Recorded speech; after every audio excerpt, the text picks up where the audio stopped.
சரி கொஞ்சம் ஒரே ஒரு சந்தேகத்தை தீர்வோம்.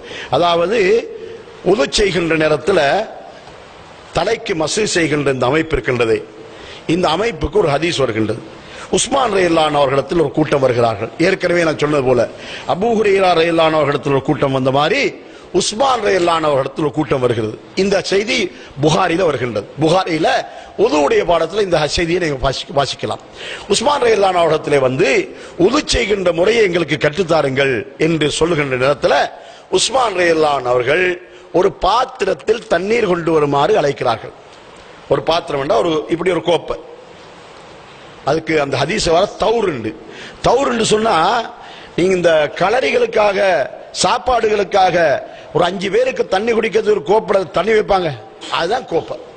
அப்படி ஒரு கோப்பையில தண்ணி கொண்டு வரப்பட்டுச்சு. தண்ணி கொண்டு வச்சா உஸ்மான் ரலியல்லாஹு என்ன செய்தாங்கன்னா இந்த கோப்பை அப்படி வளைக்கிறாங்க. இடது கையால வளைத்து வலது கைக்கு இப்படி ஒரு தண்ணி எடுத்து அதால 2 கையை இப்படி கழுவுறாங்க. மணிக்கட்டை கீழே திருப்பி ஒரு முறை வளைக்கிறாங்க, அதே மாதிரி இப்படி கழுவுறாங்க. திருப்பி ஒரு முறை வளைக்கிறாங்க, அதே மாதிரி இப்படி கழுவுறாங்க. 3 முறை கழுவியாச்சு. அப்ப கைய 3 முறை கழுவிட்டாங்க. கழுவிட்டு இந்த கை இந்த மணிக்கட்டுக்கு கீழே இந்த வலது கைய இந்த கோப்பை உள்ளுக்கு போட்டு இப்படி எடுத்து வாய்க்கு தண்ணி எடுத்து வாயை கொப்பளிக்கிறாங்க. அதோட சேர்த்து இந்த நாசியை துப்புரவாய் கொள்றாங்க. திருப்பியும் கையை போடுறாங்க, தண்ணி எடுக்கிறாங்க, அதே மாதிரி செய்து கொள்றாங்க. இப்படி 3 முறை செய்தாங்க. அதுக்கு பின்னால இப்படி ஒரு அள்ளுறாங்க. எடுத்து இந்த கையையும் சேர்த்து இப்படி முகத்துக்கு முழுவதையும் ஒரு முறை கழுவுறாங்க.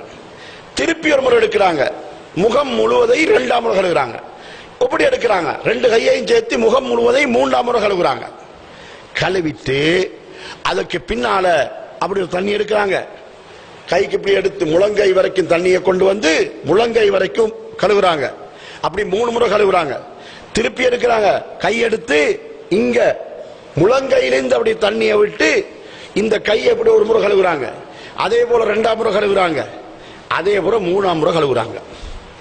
3 கழியாச்சா அப்புறம் என்ன செய்யறாங்க, அப்படி ஒரு தண்ணி எடுக்கிறாங்க.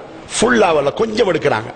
எடுத்து தலையை என்ன பண்றாங்கடா இந்த இந்த கைக்கு தேய்க்கிறாங்க. தடுத்த தண்ணிக்கு தேய்க்கிறாங்க. தேய்ச்சி நல்லா பார்த்துக்கோங்க.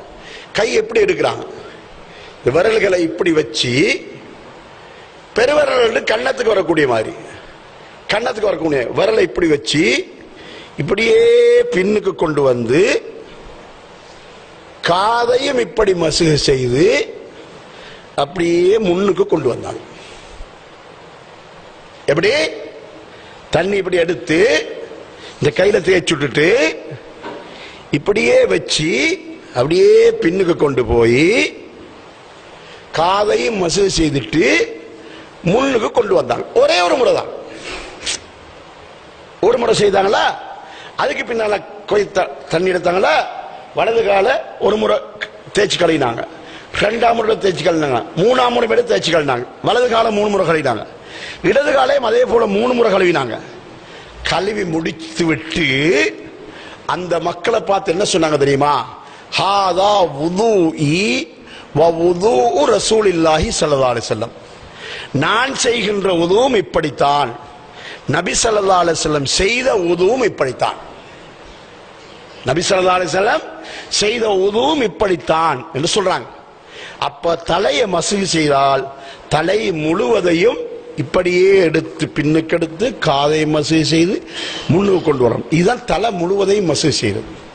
ஆனா இன்னைக்கு இந்த ஹதீஸ படிக்காத மக்கள் என்ன செய்யறாங்கண்டா, இப்படி ஹவுதுல அல்லது பைப்பை திறந்து விட்டு தண்ணி எடுக்கிறாங்க, அல்லது ஹவுது தண்ணி எடுத்து அப்படின்றாங்க. இது ரசூலுல்லாஹ் காட்டி தந்த உது செய்யற முறையே அல்ல. அப்ப தலையிட முன்பக்கத்தை இப்படி தொடுறாங்க, இப்படி தொடுறாங்க, அதை 3 முறை தொட்டுடுறாங்க. அதுக்கு மதுஹபுல என்ன சொல்றாங்க தெரியுமா, இந்த தலைமுடியில் ஒரு 3 முடி நனைந்தாலும் போதும், கடமை நீங்கிடும்ன்றாங்க. இப்ப நீ கடமை நீங்கிட செய்யறாயா, நபி வழியை பின்பற்றுறாயா? எதை செய்யணும்? நாம எதை செய்யணும்? கடமை நீங்க செய்யறதா, நபி வழியை பின்பற்றுறதா? அதாவது கடமை நீங்கிறதுக்கு செய்யறேன்னு மார்க்கத்தில் இல்ல, நபியை பின்பற்றுவதான் மார்க்கத்தில் இருக்கிறது. அப்ப உஸ்மான் ரலியல்லாஹு உது செய்து போட்டு கடைசியில் சொல்றாங்க, நான் செய்கின்ற உதுவும் இப்படித்தான், நபி ஸல்லல்லாஹு அலைஹி வஸல்லம் செய்து காட்டிய உதுவும் இப்படித்தான் என்று சொல்றாங்க. ஆகவே தலையை மசூ செய்கிற அமைப்பு இதுதான் என்பதை நீங்க விளங்கிக் கொள்ள வேண்டும்.